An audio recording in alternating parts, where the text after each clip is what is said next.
Bismillahirrahmanirrahim. Alhamdulillahi rabbil alamin. Allahumma salli wa sallim ala Sayyidina Muhammadin miftahi babi rahmatillah adada ma fi ilmillah. Salatan wa salaman daimain bidawami mulkillah wa ala alihi wa sahbihi. Allahumma salli ala Sayyidina Muhammadin salatan taftahu biha lana futuhal arifin wa tufaqihuna biha fid din wa ala alihi wa sahbihi. Assalamu alaikum warahmatullahi wabarakatuh.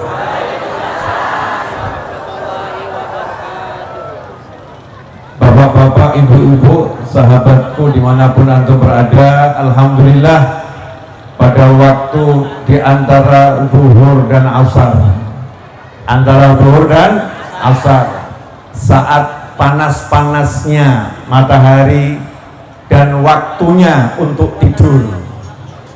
Ya, waktunya untuk tidur. Allah Ta'ala beri kita kekuatan melek. Ya, Allah kasih kita kekuatan untuk melek, sehat, duduk, cari ilmu. Ini rezeki yang tidak disadari, rezeki yang sering dianggap bukan rezeki, sehingga rezeki yang semacam ini seringkali tidak disyukuri. Biasanya kalau dapat duit ngucap alhamdulillah, tapi kalau duduk begini rasanya biasa-biasa saja. Makanya saya mengingatkan diri saya dan juga semuanya untuk betul-betul merasa ini rezeki, ya ini rezeki. Mari kita bareng-bareng ucap alhamdulillah, karena rezeki yang semacam ini yang membawa kita kepada kenikmatan hidup dunia dan kenikmatan hidup nanti di akhirat. Mulai mau meninggal, orang-orang yang biasa duduk di majelis semacam ini, mudah-mudahan kita termasuk di dalamnya, amin. Itu kalau mau meninggal, meninggalnya enak. Ya, meninggalnya enak. Malaikat Israel alaihi salam, makanya kita kalau nyebut malaikat Israel jangan lupa ngucap alaihi salam. Maksudnya titip salam buat malaikat Israel. Siapa yang biasa titip salam kepada malaikat Israel alaihi salam, maka nanti kalau beliau alaihi salam datang kepada kita sudah kenal. Kenapa? Biasa titip salam. Karena sudah kenal, malaikatnya akan mesem, malaikatnya akan senyum, dan kitanya tidak kaget. Kenapa? Oh, udah kenal. Karena udah sering kirim salam. Nanti malaikatnya alaihi salam datangnya menyenangkan, kemudian akan mencabut nyawa kita insya Allah tanpa kita rasakan, karena kita dikasih obat bius ala malaikat atas izin Allah subhanahu wa ta'ala.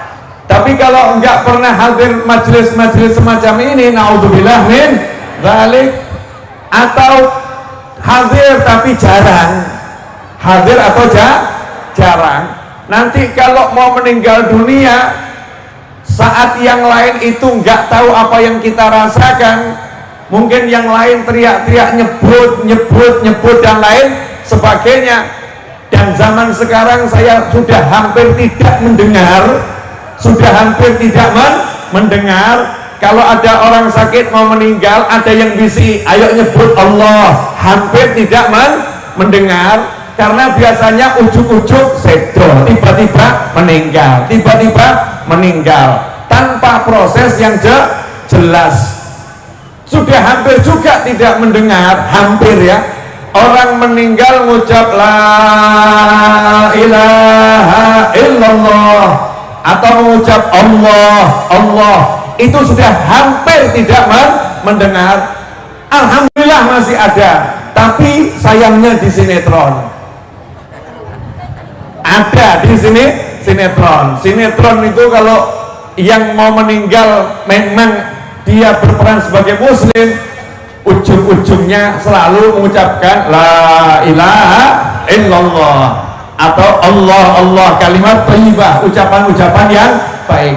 Nah kalau memang tidak biasa seperti ini, itu kalau mau meninggal, film yang diputar adalah drama Korea, sinetron, maka nggak bisa nyebut yang baik, nggak bisa ngucap yang baik, maka malaikatnya akan nyebutnya tanpa obat bius, dia deledel, nggak pakai obat bius. Na'udzubillah min dzalik. Allahumma ajirna minuh. Semoga Allah menyelamatkan kita semua dari kematian yang semacam itu. Insya Allah semuanya panjang umur, sehat walafiat, kelak husnul khotimah. Makanya tadi saya mau nyampe sini buat judul, kira-kira pengajiannya bahas apa?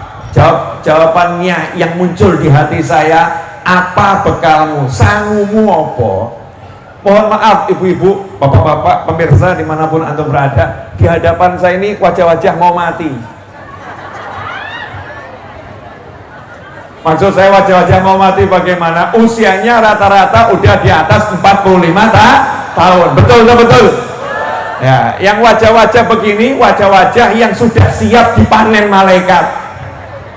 Wajah-wajah sudah siap dipanen malaikat. Sayangnya nggak sadar kalau udah hampir dipanen. Maka tugasnya ustadz, tugasnya penceramah, tugasnya kiai, tugasnya habib, tugasnya talibul ilm dan mu'alim mengingatkan, kalau umur sudah 45 tahun ke atas, itu sebentar lagi waktunya take off, terbang, tinggal landas, pindah, waktunya pindah. Saya mau nanya sama ibu-ibu dan pemirsa serta bapak-bapak, tanya sama semuanya, kalau mau pindah, kira-kira mau bawa sangu atau nggak bawa sangu? Mau pindah rumah, diangkut-angkut atau nggak diangkut-angkut? Diangkut-angkut. Masalahnya pindah akhirat nggak boleh ngangkut, kitanya diangkut. Semua yang untuk akhirat itu harus dipaketkan sejak sekarang. Semua untuk akhirat nggak bisa nanti dibawa bersama ruh meninggal, nggak bisa. Semua untuk akhirat sifatnya paket, sejak sekarang tiap hari dipaketkan, dikirim ke sana. Nanti berangkatnya tangan kosong, nggak bawa apa-apa, harta jadi milik ahli waris, nama tinggal kenangan, yang dibawa amal soleh. Amal soleh yang mana? Yang sudah dikirim sebelumnya. Nanti kalau udah pindah di sana, masih bisa dapat kiriman paket dari yang masih hidup, kiriman paket dari pernah amal jariah, misalnya bangun masjid, bantu pondok pesantren, mensekolahkan anak ke pesantren, menjadikan seorang anak jadi dokter yang soleh atau dokter yang solihah. Itu nanti jadi amal yang pahalanya nggak akan putus, ngalir terus lamanya. Pertanyaan saya untuk saya dan semuanya, sangumu apa bekalmu? Lurah, camat, RT, RW, kiai, habib, ustadz, talibul ilm yang cari ilmu, ibu rumah tangga, pengusaha, karyawan, buruh, pengangguran, bekalmu apa? Kenapa? Mati gak lihat titel, mati gak lihat pangkat, mati gak lihat siapa dirimu, mati itu pasti, mati itu harga mati itu harga mati, nggak bisa ditawar lagi. Mosok jenengan model sama malaikat bisa dibayar berapa? Tak mundur sebentar itu kan nggak iso ya, pasti akan meninggalkan dunia ini. Dan saya heran kepada manusia yang betah hidup di sini. Bu, boleh saya nanya? Boleh? Banyak nggak orang yang suka berkeluh kesah? Banyak. Ibu termasuk korban atau pelaku? Korban itu maksudnya yang dengar curhat, curhat itu namanya korban. Pelakunya yang suka curhat. Nah ini pelakunya hadir atau nggak hadir? Hadir ya. Namanya berkeluh kesah itu enak atau nggak enak? Nggak enak. Berarti dunia ini enak atau tidak enak? Karena banyak yang berkeluh kesah, Ya berarti menurut orang-orang itu dunia itu tidak nggak enak. Kalau nggak enak mestinya kita diajak pindah, mau atau nggak mau? Saking baiknya Allah Subhanahu wa taala, saking baiknya Allah taala, Huwar Rahman, Huwar Rahim. Allah Maha Pengasih, Allah Maha Penyayang. Kita ditaruh di dunia ini cuma sebentar, ojo suwe-suwe, sakno awakmu. Kasihan kamu di dunia lama-lama, karena dunia itu tidak menyenangkan. La raha, nggak ada yang namanya istirahat di dunia, nggak ada yang namanya nyaman di dunia. Semua yang kita suka pasti akan rusak. Semua yang kita suka pasti akan rusak. Itu dunia. Makanya dunia dibuat sama Allah kita mampir di sini sebentar saja. Kenapa? Kasihan kalau lama-lama. Makanya terus dipindah ke akhirat, dipindah ke tempat yang penuh nikmat. Yang kenikmatannya nggak bakal rusak. Oh, tolong dijawab jujur, sejujur-jujurnya. Suaminya ganteng enggak? Alhamdulillah. Ya, memang sebagai istri harus ngomong suaminya ganteng. Walaupun orang lain nganggap kayak ngono kok ganteng, nggak ngurus. Yang penting buat aku suamiku ganteng. Pertanyaan saya, kalau tambah umur tambah ganteng apa tambah elek? Itu dunia. Mungkin waktu nikah wahyu, waktu nikah ganteng, mungkin jalannya waktu tadinya gagah, berjalannya waktu semakin layu, semakin layu. Pohon yang tadinya luar biasa, tambah lama, tambah lama, tambah lama, buahnya semakin sedikit, lama-lama kena angin ambruk. Cat waktu beli, masya Allah, harganya berapa juta catnya? Awal dicat, wah bagusnya luar biasa. Setelah setahun kusam warnanya. Itu dunia. Nggak ada dunia kok tetap itu nggak ada, kecuali satu, yaitu para anbiya wal mursalin, auliya was solihin, orang-orang yang ketempel dengan nurnya Allah Subhanahu wa ta'ala, orang-orang yang ketempel dengan akhirat. Siapa ketempel akhirat, dicatnya pakai akhirat, dibuat sama Allah Ta'ala senang dengan akhirat, tambah tua kok dilihat semakin enak ya, semakin tua disaksikan semakin menyenangkan. Kenapa? Semakin dekat dengan akhirat semakin muruk, semakin dekat dengan akhirat semakin menyala, karena dia berdekatan dengan yang kekal, maka dia pun mendapatkan sifat-sifat yang mirip kekekalan. Namanya akan dikenang, kebaikannya akan dikenang, wajahnya akan dirindukan, kehadirannya dicari. Kenapa? Karena dia sudah dekat sama akhirat sebelum pindah ke akhirat. Saya mau nanya sama ibu-ibu, Bu, masya Allah, tegang semua. Hanya sama ibu-ibu. Saya separuh jalan tadi nyetir, kemudian digantikan teman saya, karena saya ngantuk digantikan teman saya. Pertanyaan saya sama ibu-ibu, mohon maaf pemirsa, karena di hadapan saya ini banyak ibu-ibu ketimbang bapak-bapak. Makanya yang saya sapa ibu adil ya Bu ya. Oke, nanya sama ibu-ibu, kekayaan terbesarmu apa? Sehat, apalagi? Anak, apalagi? Ilmu, apalagi? Bingung ya? Iman Islam, apalagi? Cinta Habib, oke, apalagi? Apalagi? Ternyata dari semua yang disebutkan, suami tak tersebutkan. Betul ya Pak ya? Betul ya? Masya Allah, anak disebutkan, suami sepurunipun ingkang kata. Ternyata tak tersebutkan oleh para istri yang ada di majelis ini. Anak itu kekayaan yang terbesar, betul. Tapi sering atau jarang marah sama anak? Sering ya? Sering. Pertanyaan kedua, yang mengandung anak 9 bulan siapa? Ibu atau tetangganya ibu? Ibu yang mengandung, betul ya? 9 bulan. Waktu mau melahirkan taruhannya apa? Nyawa. Berarti ibu sudah siap mati demi anak. Kenapa siap sabar demi anak setelah anak hidup kok nggak siap?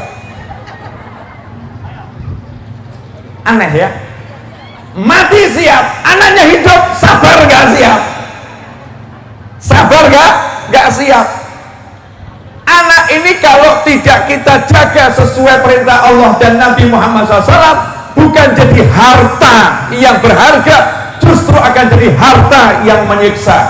Kalau anak itu anak yang durhaka, anak yang tidak dicintai Allah dan Rasulnya, na'udzubillah min dzalik. Dan sekarang banyak anak jadi durhaka gara-gara orang tuanya. Gara-gara orang tuanya. Kok bisa? Contoh ya, orang tua dulu waktu saya masih kecil, nenek saya itu kalau lihat anak kecil polah, pelayon, gelundung, jelosor, jelunguk, apapun namanya, nggak dibilang nakal, enggak, cah pinter, anak pinter, pinter, betul. Tapi sekarang kalau anak ibu yang masih kecil lari, nabrak vas, kemudian jatuh, pecah, ibu bilang anak pinter apa nakal? Yang muncul polanya gak karu-karuan, tingkahnya gak karu-karuan, motornya dinggu, masya Allah, kalimat-kalimat kasar yang keluar, betul. Itu anaknya siapa? Anakmu. Alhamdulillah bukan anakku. Anaknya sendiri dibilang nakal. Begitu seorang ibu atau ayah berkata nakal, maka malaikat mengatakan amin. Malaikat mengucap apa? Amin. Berarti anaknya jadi anak nakal. Tapi kalau orang tua dulu anak pinter, padahal beling, padahal tingkahnya luar biasa, anak pinter, dibilang anak pinter, malaikat bilang amin. Makanya banyak ya, nggak sedikit ustadz atau kiai atau habib ngomong, dulu waktu kecil saya nakal, betul ya, dulu waktu kecil saya nakal. Tapi orang tua kita nggak pernah ngomong anak nakal, anak pinter, makanya akhirnya jadi pinter. Paham ibu-ibu? Jadi kalau hartamu itu yang termahal anak, ya tolong anaknya dijaga, jangan disia-siakan, jangan dimarah-marahin, jangan hatinya pegel sama anak. Kenapa? Gak mungkin anak bisa jadi anak yang baik kalau orang tuanya hatinya tidak ridho kepadanya, hatinya nggak ayem kepadanya, hatinya pegel, mangkel, sumpet kepada anak. Gak mungkin anak bisa jadi anak yang soleh. Walaupun dipanggilkan habib, kiai, ustadz, kumpul jadi satu, ngajari Al-Quran, anaknya nggak mungkin bisa jadi wali kalau orang tuanya hatinya pegel dan mangkel. Kenapa? Ridhollah fi ridhol walidain wa suhtullah fi suhtil walidain. Ridhonya Allah bergantung ridhonya orang tua, marahnya Allah bergantung marahnya orang tua. Anaknya baca Al-Quran tapi orang tuanya sering mangkel, sering pegel, maka Allah mengatakan aku tidak ridho sama anak itu karena bapak ibunya tidak ridho. Na'udzubillah min dzalik. Yang berikutnya, orang tua dulu tuh indah sekali. Anak sakit panas, kalau orang sekarang aduh meh mati nok mati piye, bingung, yang muncul kalimat-kalimat jelek. Tapi coba simbah-simbah terdahulu, anaknya sakit panas, cucunya sakit panas, komentarnya sama mantunya meh pinter, betul, ini mau pinter makanya sakit panas. Mantunya ngeyel, mau pinter bagaimana, panasnya 39, ini cuma berdarah, ini bisa mati, ngeyel. Mertuanya bilang ini mau pinter. Maksudnya mertuanya apa? Ojo kemurungsung, mikir yang bagus-bagus, ngomong yang bagus-bagus, bilang saja mau pinter, tapi ya bawa ke dokter sehingga hatinya tenang, kalimat yang keluar baik, malaikat amin, insya Allah sehat. Jelas ibu-ibu? Jadi kalau harta termahalmu anaknya dijaga. Pertanyaan berikutnya, kalau pagi anak berangkat sekolah, ibu kalau bangunkan anak yang mau berangkat sekolah biasanya sabar atau marah? Marah, betul. Marahnya bagaimana? Nanti sekolahnya terlambat, betul. Untuk sekolah kamu marah, tapi untuk sholat subuh kamu gak pernah marah. Azan subuh sudah berkumandang, matahari hampir terbit, kamu nyantai-nyantai saja. Kenapa? Belum jam 7 pagi, belum waktunya terlambat sekolah. Jadi lebih takut anaknya telat sekolah daripada anaknya telat sholat. Makanya gak mungkin anak ini jadi anak yang berbakti sama orang tua, karena orang tua tidak membuat anaknya berbakti kepada Allah Subhanahu wa ta'ala. Mulai besok bilang sama anak, telat nggak jadi masalah untuk sekolah, tapi telat sholat kamu berurusan sama bapak dan ibumu. Begitu. Ini kelihatannya pelaku semua nih. Ya tidak apa-apa, kalau yang saya omongkan pas itu alhamdulillah, berarti belajarnya tepat sasaran. Tinggal kita rubah jadi yang lebih baik lagi. Gimana nanti selesai dari majelis ini kita bisa menjadi orang tua yang hebat untuk anak-anak kita, untuk anak-anak kita. Kemudian ngasih nama anak, masya Allah, hartanya ini harta termahal. Orang itu kalau punya toko ngasih nama mikir, toko saya namanya apa ya? Betul ya? Toko saya namanya apa? Nanya sini, untuk apa? Pengen nama toko yang bagus. Giliran nama anak dikasih sama Allah kesempatan pakai namaku. Bayangkan, suruh pakai namanya Allah, tapi kamu tambahin dia depannya hamba, hambanya Ar-Rahman, hambanya Ar-Rahim, hambanya Al-Latif, hambanya Al-Qahar, Abdul Qahar, Abdul Rahman, Abdul Latif. Pilih nama yang lain. Kenapa? Abdul Rahman kurang keren, Abdul Latif kurang keren, kurang cakep. Dikasih nama anak perempuannya, pakai sifat-sifatnya Allah Ta'ala, Nur. Pakai nama anaknya Nabi Muhammad SAW, Fatimah. Pakai nama istrinya Nabi Khadijah, Aisyah. Pakai namanya orang-orang mulia dalam Al-Quran, Maryam. Silahkan dipakai. Justru pakai nama nggak jelas, nggak jelas. Nama nanti kalau dipanggil akhirat kurang berbobot, kurang berbobot. Coba nanti di akhirat anak kita dipanggil namanya Fatimah Indramayu, masya Allah. Ya, Fatimah from Indramayu.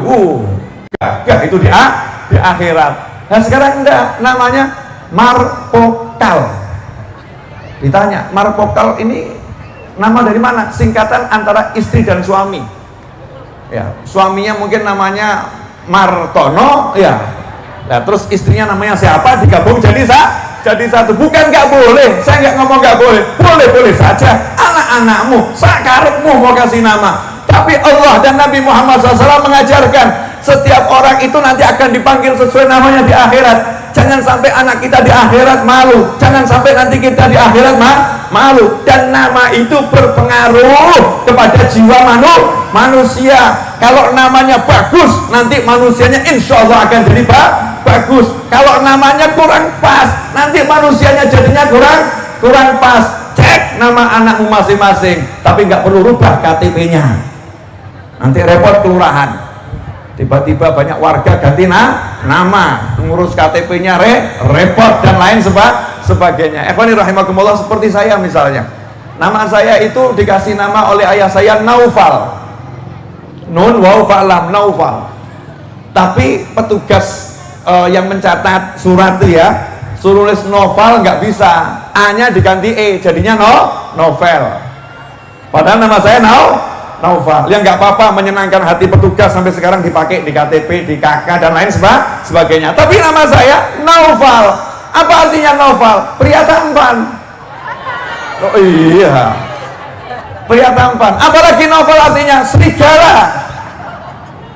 Apalagi Naufal artinya orang yang dermawan. Maka saya ditanya sama orang-orang, Habib namanya Naufal bagaimana? Saya adalah serigala yang tampan dan dermawan.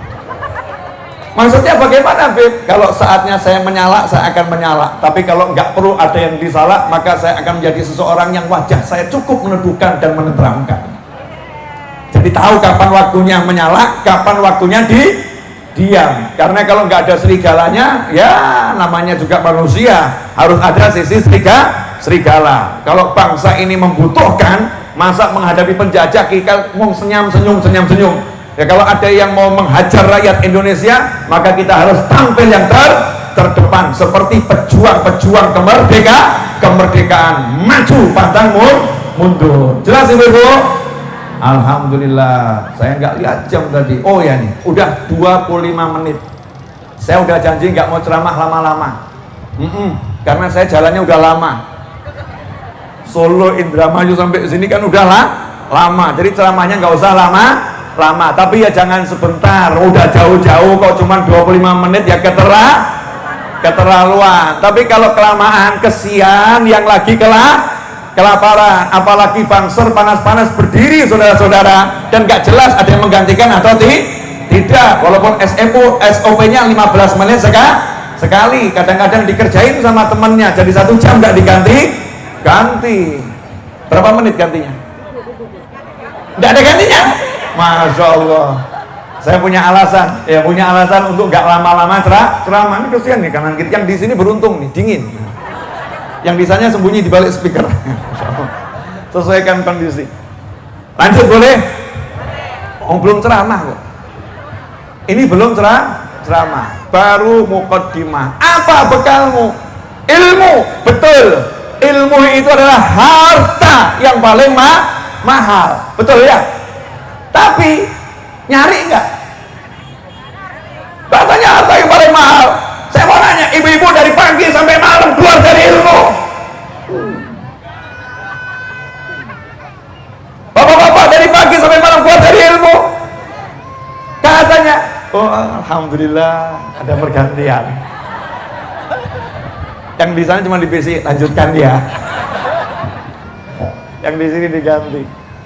Katanya ilmu harta yang paling mahal. Seharusnya kalau ilmu harta paling mahal, maka tiap hari kita cari. Nabi Musa alaihissalam, Nabi Musa, Nabi, dan bukan sembarang Nabi. Nabi Musa alaihissalam, Fir'aun saja takluk sama Nabi Musa. Kalimullah, diajak bicara langsung oleh Allah subhanahu wa ta'ala. Begitu dikasih tahu ada hamba Allah namanya Khadir atau Khidir lebih berilmu dari kamu wahai Musa. Apakah Nabi Musa mengatakan, oh saya udah nabi, saya kalimullah, saya udah top, ya udahlah saya akui Khidir hebat, ya udah gitu aja? Apakah seperti itu? Tidak. Nabi Musa nanya di mana Nabi Khidir berada, mau berguru, dicari sama Nabi Musa, jalan sampai melelahkan. Atina qada'ana laqad laqina fi safarina hadza nasaba. Hei anak muda, mana makan siangnya? Capek ini jalan dari Nabi Khidir. Ayo makan siang dulu. Itu kata Nabi Musa alaihissalam. Maka anak muda tadi mengatakan makan siangnya lari. Makan siangnya lari. Lari bagaimana? Tadi makanannya ikan asin kena air. Air kemudian membuat ikan asin hidup lagi.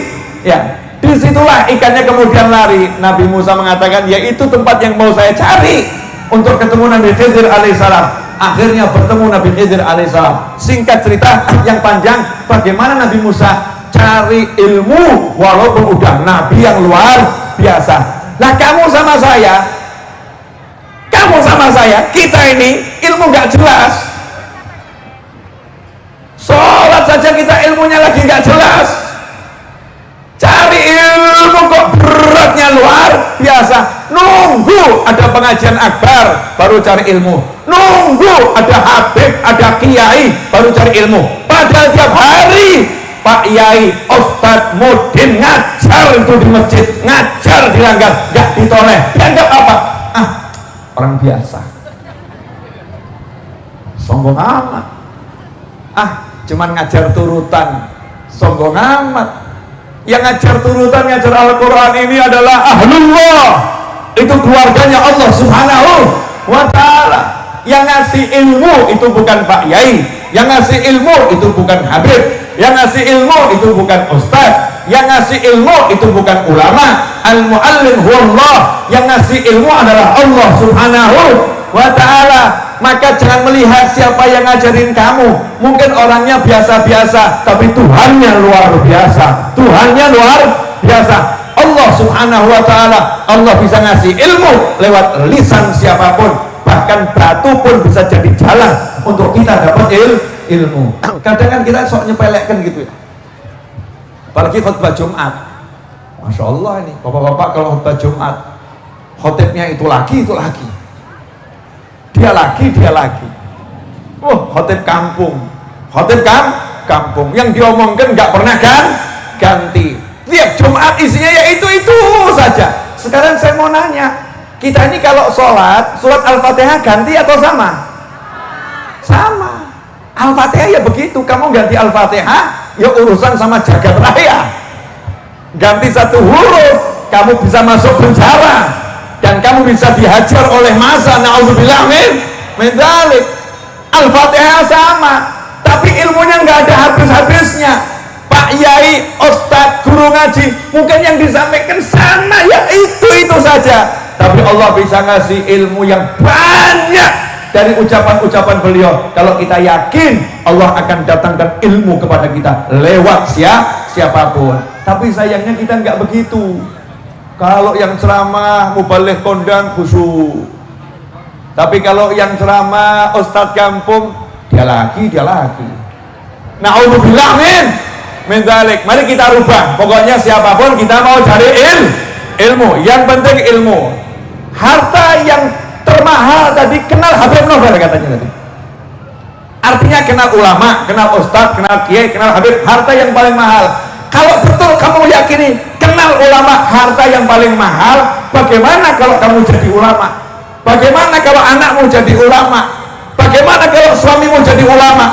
Bagaimana kalau istrimu jadi ulama? Makanya orang-orang dulu karena cinta sama ulama pengen anaknya jadi ulama, anaknya diajak ke tempatnya ulama, anaknya diajak ke tempatnya kiai, anaknya diajak ke tempatnya habib, anaknya diajak ke tempatnya ustadz. Orang sekarang istrinya cinta ulama, suaminya nggak cinta ulama, suaminya cinta ulama, istrinya nggak cinta ulama, bapak ibunya cinta ulama, anaknya nggak cinta ulama. Kenapa? Karena memang tidak berusaha mendidik yang lain jatuh cinta. Pecinta itu akan membuat semua orang di sekitarnya jatuh cinta. Itu baru namanya pecinta. Contoh Banser NU, cinta sama NU, maka di kampungnya dia akan tunjukkan pakaiannya, aku Banser, aku NU. Bendera NU pun dipajang, dipasang, biar semua orang di kampung ini jadi warga NU. Dia tunjukkan aku Nahdlatul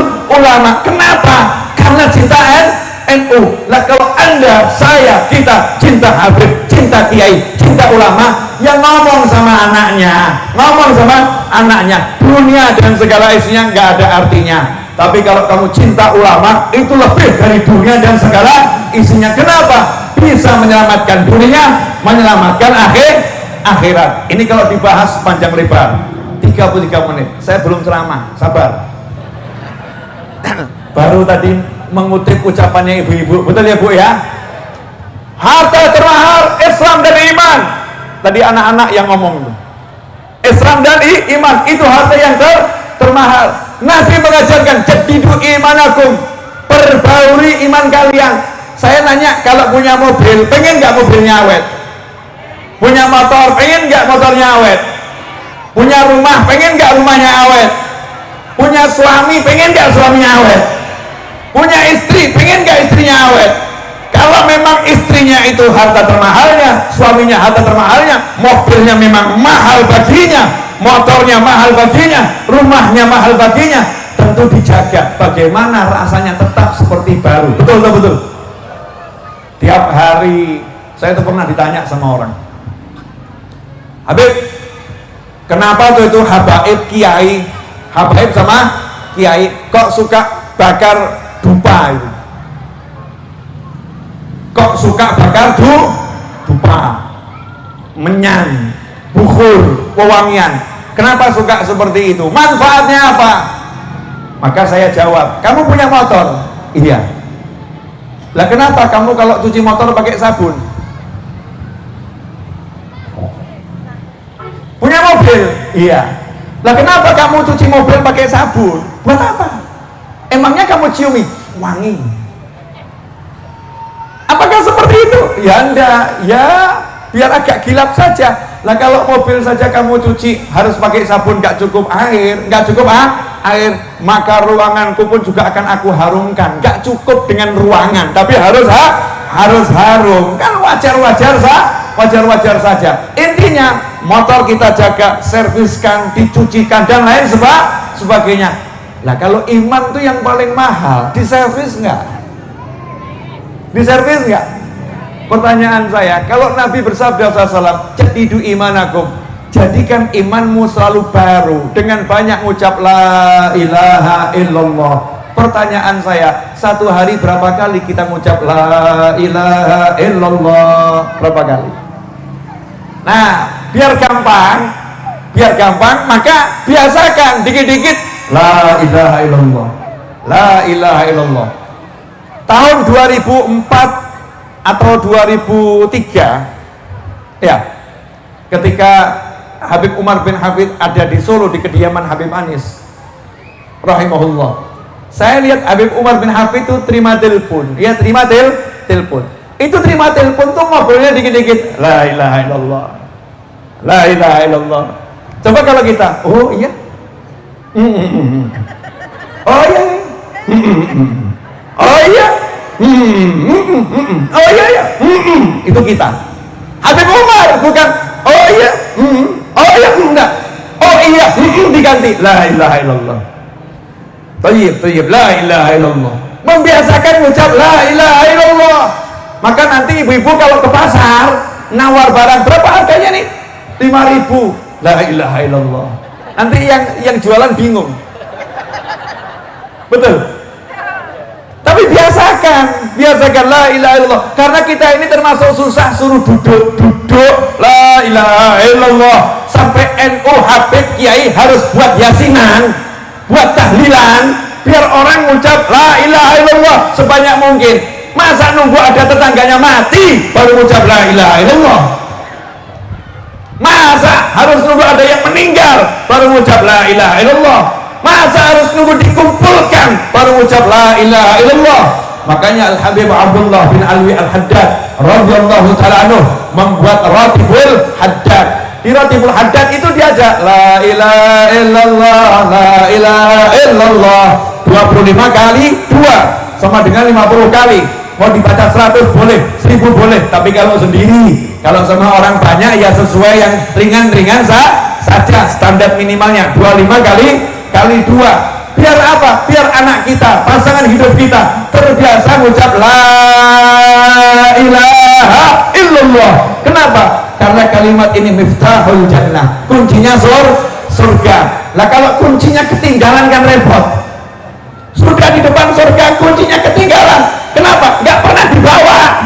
Kuncinya nggak pernah dibawa. Bawa, ucapkan dalam kegiatan dikit-dikit la ilaha illallah. Dijamin kalau saya sumpah, Anda sumpah, kita sumpah, ngomong sama hati la ilaha illallah, hilang langsung sumpah. Nggak perlu curhat, nggak perlu ke psikolog, nggak perlu ke psikiater, nggak perlu cari teman, cukup la ilaha illallah, langsung sumpahnya hilang. Itu namanya jaga iman dan Islam. Banyak cara jaganya, tapi salah satunya yang gampang itu dulu. Apalagi tadi itu apa? Sehat. Saya belum ceramah loh ya, baru mengomentari ucapannya ibu-ibu tadi. Harta termahal adalah sehat, betul? Tapi kamu baru sadar kalau sakit. Waktu sehat gak sadar itu harta. Begitu sakit, hartanya habis buat berobat.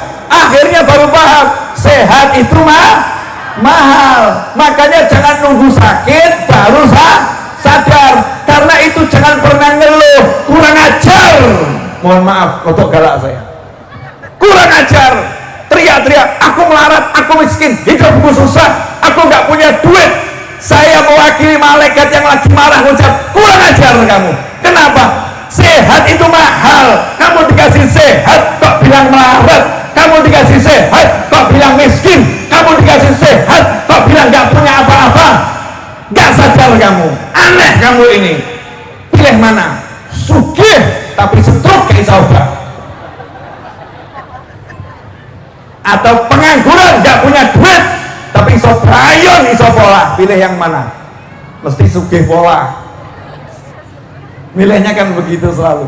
Kenapa saya ngomong seperti ini? Loh banyak ini loh, kita ini punya istri sehat, punya suami sehat, punya anak sehat, tapi kalau duduk ngomong urip kok kayak gini, urip kok kayak gini, hidup kok seperti ini, ya malaikatnya ya pegel tuh malaikatnya.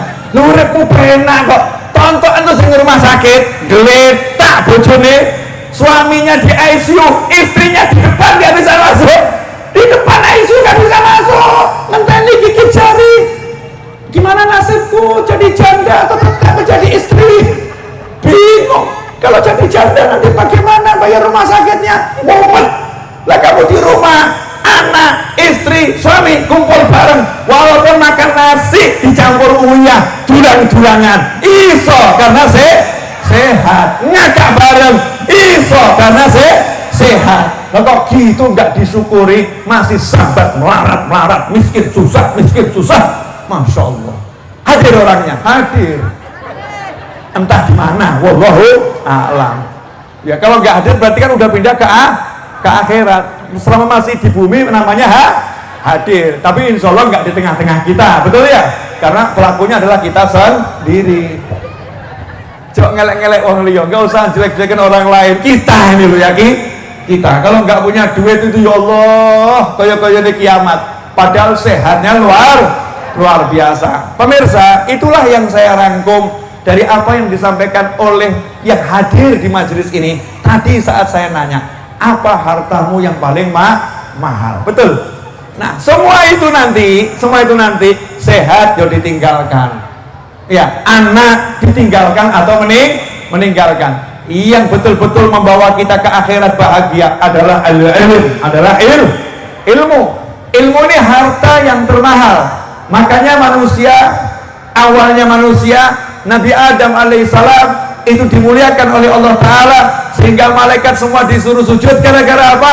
Gara-gara Nabi Adam punya ilmu. Usjudu li Adam, sujudlah kalian semua kepada Nabi Adam. Malaikat ditanya A, B, C, gak paham apa itu, gak ngerti. Nabi Adam yang dari awal di surga gak pernah meninggalkan surga, malaikat yang berkeliling dari alam satu ke alam yang lain, malaikatnya gak ngerti, Nabi Adam yang ngerti. Disitulah malaikat mengucap subhanaka la ilma lana illa ma 'allamtana innaka antal alimul hakim. Maha suci Engkau ya Allah, kami gak punya apa-apa kecuali yang kamu ajarkan kepada kami.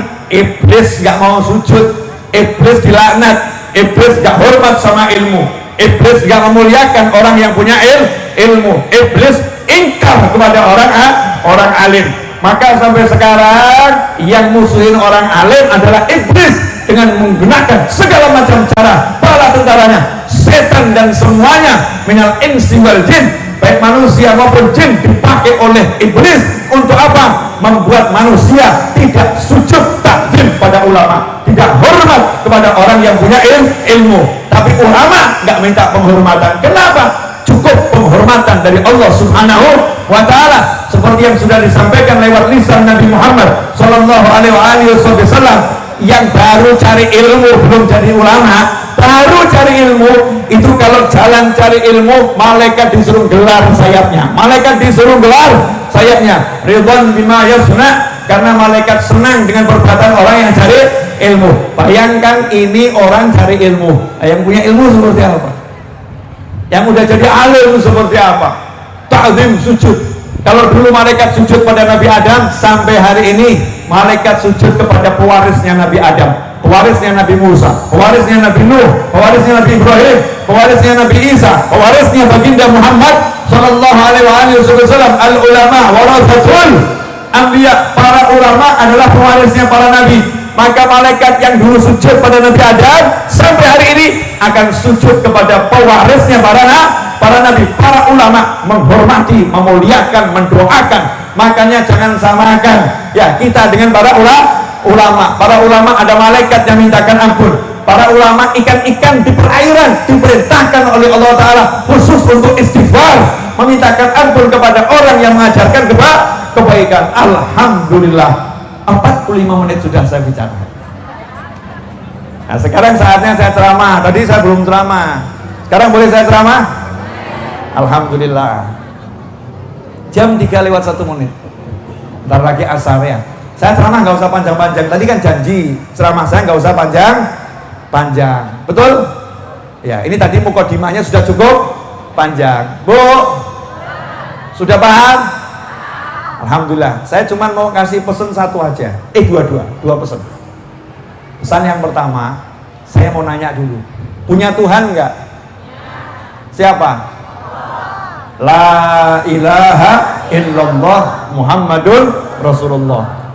Satu-satunya Tuhan adalah Allah, dan utusannya Tuhan yang terbaik adalah Nabi Muhammad Sallallahu Alaihi Wasallam. Nah, ini banyak orang nggak paham kalau punya Tuhan. Nah, kalau punya Tuhan mestinya kan tenang ya. Kok bisa gitu, Beb? Ada satu cerita. Satu ulama lewat di pasar di masa paceklik. Masa paceklik semua orang bingung. Ya, ekonomi lagi hancur-hancurnya. Banyak orang nggak punya uang, nggak punya makanan. Kadang punya uang masih ada makanan, nggak punya uang masih ada makanan. Ini uangnya nggak ada, makanannya nggak ada. Susah semua orang. Tapi ulama tadi lewat satu pasar, lihat ada satu budak joget-joget, ketawa-ketawa, nari, nyanyi, joget-joget.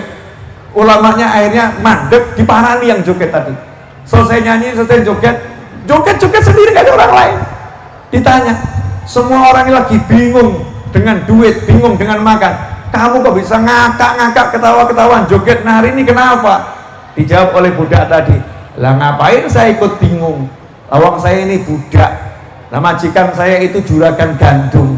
Selama saya itu ngabdi sama majikan saya, ya pasti saya dikasih makan sama majikan saya. Jadi nggak perlu saya bingung, karena majikan saya udah nyiapkan makan untuk saya budaknya. Selama saya jadi budak yang baik. Ulama tadi langsung geblak semaput. Budak tadi bingung, lah kok semaput, dikira mati, digoyang-goyangkan. Agak lama, setelah siuman ditanya, Bapak ini kenapa? Kok seperti ini? Dijawab, terima kasih. Kenapa terima kasih? Kamu udah ngasih saya ilmu yang mahal. Ilmunya apa?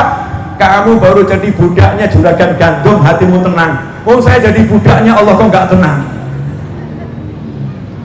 Allah yang punya jagat raya, Allah yang punya semuanya. Asal saya ngabdi sama Allah, ya pasti enaknya luar biasa. Itu namanya punya Tuhan. Nah, sekarang punya Tuhan kok masih bingung gimana? Punya utang, punya Tuhan masih bingung. Suaminya begini, istrinya begitu. Punya Tuhan kok bingung. Seharusnya kalau punya Tuhan, ala bidzikrillahi tatmainnul qulub, kata ya Allah. Kalau mau hatimu tenang, cukup ingat Allah. Yang bisa bereskan urusanmu Allah, yang bisa bereskan urusan saya Allah, yang bisa bereskan urusan kita Allah, yang bisa membuat hati kita tenang hanya Allah, yang bisa mencabut pangkatmu hanya Allah, yang bisa naikkan pangkatmu hanya Allah, yang bisa ngasih kamu duit hanya Allah, yang bisa mencegah seseorang menjadi perantara duit buat kamu hanya Allah, yang bisa ngerojok rezeki hanya Allah. Kalau udah seperti itu tenang. Kenapa? Karena Allah mudah dikontak, Allah mudah dihubungi, Allah maha memberi, Allah maha mendengar, Allah maha mengerti, Allah maha paham, Allah maha dermawan, Allah maha lomo, Allah maha baik, Allah maha segala-galanya. Ud'uni astajib lakum. Allah yang ngomong kepada antum semua, kepada saya, kepada kita, panggil aku, panggil aku datang, aku jawab, panggil aku. Masya Allah. Begitu gak punya duit kita gak manggil Allah, yang dipanggil dagangan. Iya carane laku, kok gak laku-laku? Akal yang kita pakai bukan Allah. Kalau kita panggil Allah, wa'mur ahlaka bis-shalah, kata Allah Ta'ala, perintahkan keluargamu sholat. Ajak anak sholat, ajak istri sholat, ajak suami sholat, ajak karyawan sholat, ajak yang bantu-bantu di rumah sholat. Tegakkan sholat di rumah masing-masing. Kalau kamu tegakkan sholat, ojo khawatir, kata Allah Ta'ala, kami yang beri kamu rezeki, dan kami tak pernah memaksa kamu ngasih rezeki orang lain atau dirimu sendiri. Aku yang urus semuanya. Makanya aneh kalau ada, dan alhamdulillah tidak ada. Kiai bingung duit nggak ono, walaupun nggak punya duit. Habib bingung duit nggak ada, walaupun nggak punya duit. Ustadz bingung duit nggak ada, walaupun nggak punya duit. Kenapa? Karena punya Allah Subhanahu wa Ta'ala. Makanya kadang jamaah pengajian bingung, ini tuh Pak Yai banyak utang tapi kok hidupnya bahagia ya. Utangku cuma sedikit tapi kok susahnya luar biasa. Kenapa? Karena punya Allah, punya Al-Ghani, Al-Ghani, punya Allah yang maha kaya, punya Allah yang maha mengayakan, sehingga hatinya tenang. Pasti ada jalan keluar, pasti Allah akan kasih, pasti Allah akan tenteramkan, pasti Allah akan tolong, pasti Allah akan, pasti, bukan kira-kira. Asal kita mau jadi hambanya Allah Subhanahu wa ta'ala. Ini ceramah saya, selesai. Kurang satu, tadi kan 2 ya. Jadi pulang nanti ingat ya, punya siapa? Punya Allah. Lah kalau punya Allah yang sering dipanggil loh, ya Allah, Allah, adem hati, tenang. Yang kedua, mau selamat dunia akhirat, jangan kurang ajar sama orang tua kita masing-masing. Sehebat apapun ilmumu, sehebat apapun ilmu saya, sehebat apapun pangkat kedudukan kita, kekuatan kita, dikit saja kurang ajar sama orang tua, sebelum di akhirat, di dunia akan ditunjukkan sama Allah kehancurannya. Ngeri. Saya kedatangan tamu dari, ngakunya sudah dari mana-mana. Habib, saya udah ketemu para habaib dan para kiai, sudah dikasih amalan macam-macam, tapi ternyata ya hidup saya masih seperti ini saja, gak berubah-berubah. Ini kurang ajar orang ini. Kenapa? Mau ngeduh Habib sama kiai, kiai sama Habib, Habib sama Habib. Jadi dianggap amalannya Pak Yai Fulan, Habib Fulan nggak mandi, amalannya Habib Novel mungkin mandi, gitu kan ya. Ini modus kurang ajar tingkat tinggi. Maka saya jawab, amalanmu udah kebanyakan. Masalahnya bukan amalannya, kamunya. Amalan itu Al-Fatihah sama sholat udah cukup, tapi kamunya yang bermasalah. Mungkin, ayo dicek bareng-bareng. Coba saya cek bareng-bareng, bukan masalah pertamax atau pertalitnya. Nah kalau mesinnya rusak, mau dikasih bensin model apapun ya gak jalan. Mungkin masalahnya akinya, bukan bensinnya. Maka saat itu saya nanya, ayahmu masih hidup atau sudah meninggal? Sudah meninggal. Ibumu masih hidup atau sudah meninggal? Masih hidup. Rumah ibumu di mana? Tetangga desa saya. Kapan terakhir kali kamu ketemu ibumu? Setahun yang lalu. Ya Rabbi, nah, kenapa kamu gak ketemu ibumu? Lah, saya tinggal di luar pulau, Bib. Saya tinggal di luar pulau. Ini lagi nyebrang ke Jawa, keliling cari doa. Nah kamu tuh aneh, nyebrang pulau, keliling Jawa cari doa. Lah padahal di tetangga desa ada sumbernya doa yang luar biasa. Ibumu sendiri datangi ibumu, sujud di kakinya, cium kakinya, minta maaf sama orang tuamu. Pasti beres urusanmu. Pasti, nggak mungkin enggak. Kadang-kadang ini kadang-kadang, tapi sering terjadi. Nih yang di samping-samping saya nih, kalau Habib datang, masya Allah bangun semua, betul ya? Bagus. Kiai datang bangun semua, bagus. Cek kalau bapaknya datang bangun nggak? Cek kalau ibunya datang bangun tidak? Jangan ngomong nggak ngerti kok ya. Maksudnya diri masing-masing dicek. Betul. Azim ulama, muliakan ulama, agungkan ulama, tapi lebih agungkan orang tuamu, lebih muliakan orang tuamu. Kalau kamu masih menganggap ada doa setelah Nabi yang lebih hebat dari doa orang tuamu, maka doa yang lain tidak akan mustajab untukmu. Nah, kalau saya, ibu saya dulu, ayah saya dulu, ayah saya udah meninggal kan, cuman jasadnya yang meninggal, ruhnya kan masih hidup di alam barzah sana. Yo tak parani kuburani. Alhamdulillah kuburannya di rumah sendiri, jadi dekat, tinggal ngomong, ayah mintakan sama Allah. Kemudian saya samperin ibu saya, ibu doakan semoga panjang umur, fitur sehat walafiat. Bu doakan saya begini. Baru saya keliling cari doa orang lain. Saya cari doanya para ulama yang masih hidup maupun yang sudah meninggal dunia. Tapi nomor satu doa ibu saya, itu yang saya andalkan, bukan yang lain, bukan yang lain. Nah orang zaman sekarang enggak nih, banyak nih, masya Allah. Kalau sama temennya sujud-sujud, sama temennya senyum-senyum, ngomongnya diatur. Sama ibunya ngomongnya kasarnya luar biasa. Ada atau gak ada? Ada atau gak ada? Masya Allah. Kalau kirim pesan WhatsApp kepada temannya halus, sama ibunya dibuka saja tidak. Dibuka saja tidak. Dipanggil temannya langsung noleh. Dipanggil sahabatnya langsung noleh. Masuk rumah dipanggil sama ibunya, ngacir begitu saja, jalan begitu saja, masuk kamar, kamarnya ditutup, dipanggil-panggil, teriaki terus, muncul teriakan dari kamar, anakmu kesel, ketilang. Masya Allah. Ya walaupun nggak sama seperti ini, mungkin lebih ngeri dari ini, mungkin lebih ngeri dari ini. Nggak ada sukses tanpa bekti sama orang tua. Nggak mungkin jadi wali orang yang nggak bekti sama orang tua. Gak mungkin surga didapat kalau dia nggak bekti sama orang tua, Allah udah haramkan surga dunia dan surga akhirat kepada orang yang durhaka sama orang tua. Bagaimana durhaka sama orang tua? Bantah itu durhaka. Jadi kalau nggak cocok diam saja, jangan dibantah. Bersuara gentak kasar sama orang tua, durhaka. Dipanggil denger, pura-pura nggak denger, durhaka. Makanya Al-Habib Ali bin Ja'far Al-Idrus Batu Pahat Malaysia almarhum waktu masih hidup ngomong ke saya sekitar tahun 2008 atau 2009, novel sampaikan ke orang-orang waktu saya sowan ke sana, sampaikan ke orang-orang, banyak terjadi bencana di sana dan di sini itu dikira orang karena banyaknya ahli maksiat, judi, zina, mabuk dan lain sebagainya. Betul, judi, zina, mabuk itu penyebab bencana, betul. Tetapi yang paling ngeri ini, di setiap rumah ada pelaku kemaksiatan dan maksiat yang besar, tapi pelakunya nggak sadar. Kalau mabuk ada di setiap rumah?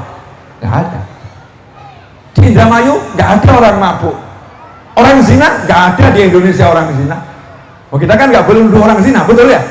Saya yakin di Indonesia nggak ada orang zina. Saya nggak pernah lihat, nggak pernah lihat orang mabuk. Saya nggak ketemu, saya nggak ketemu orang judi, apalagi zaman sekarang judinya online, nggak kelihatan, ya kan, judinya nggak kelihatan. Tapi kalau yang satu ini cek, hampir di setiap rumah ada, dan minal kabair, dosa yang sangat besar. Apa itu? Durhaka sama orang tua. Anak bantah ibunya, anak bantah bapaknya. Masya Allah, kadang ada ibu sampai ngucap utang sama anak. Nah, ibu utang ya. Jawabannya, golek duit kangel. Masya Allah. Setelah itu jadi tagih, utang saya jadi urung bayar, harus utang meneh. Ini anak cap apa ini? Sampai bingung kita ngasih capnya nih. Ini anak yang gak mungkin bahagia dunia akhirat, gak mungkin bahagia. Makanya untuk menghapuskan salah-salah kita sama orang tua, pesan saya satu, setiap habis sholat jangan tinggalkan doa ini, Rabbighfirli wali walidayya warhamhuma kama rabbayani shaghira. Sederhana. Doa saya kalau habis sholat itu tidak neko-neko. Ya, dua hal yang nggak mungkin saya tinggalkan insyaallah. Rabbighfirli wali walidayya warhamhuma kama rabbayani shaghira. Kemudian yang kedua, Rabbana hab lana min azwajina wa dzurriyyatina qurrata a'yunin waj'alna lil muttaqina imama. Dua ini insya Allah nggak akan saya tinggalkan. Yang pertama, tanggung jawab saya kepada orang tua saya. Yang kedua, tanggung jawab saya kepada pasangan hidup saya dan anak keturunan saya. Ini doa yang selalu saya pegang. Biar apa? Nanti di akhirat minimal saya dicatat anak yang bekti sama orang tua, suami yang ngerti tentang istrinya, ayah yang paham tentang anaknya, karena mintakan sama Allah Subhanahu wa ta'ala. Lah yang ada sekarang banyak orang habis sholat yang dipikir duit. Allahumma hutang lunas.